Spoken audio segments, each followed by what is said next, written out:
Iran की आला कौमी सलामती काउंसिल ने इसराइल के साथ जंग बंदी का ऐलान कर दिया। बयान में कहा गया कि फैसला कौमी मफाद में किया गया। ईरानी अफवाज ने दुश्मन को जिल्लत आमेज और मिसाली जवाब दिया। काउंसिल के मुताबिक ईरान ने अपनी सरजमीन पर हमलों का बरवक्त और मुतनासिब जवाब दिया, जिसने दुश्मन को पशेमानी और शिकस्त तस्लीम करने पर मजबूर किया। ईरानी मुसल्लह अफवाज दुश्मन पर कोई भरोसा नहीं करती और हर वक्त किसी भी खिलाफ वर्जी पर फैसला कुन रद्द अमल के लिए तैयार हैं। मुल्क की खुद मुख्तारी और दिफा पर कोई समझौता नहीं होगा।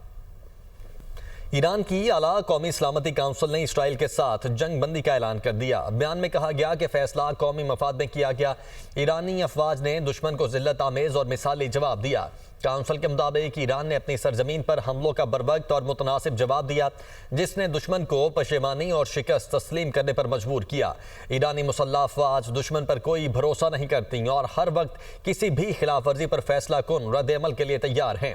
मुल्क की खुद मुख्तारी और दिफा पर कोई समझौता नहीं होगा।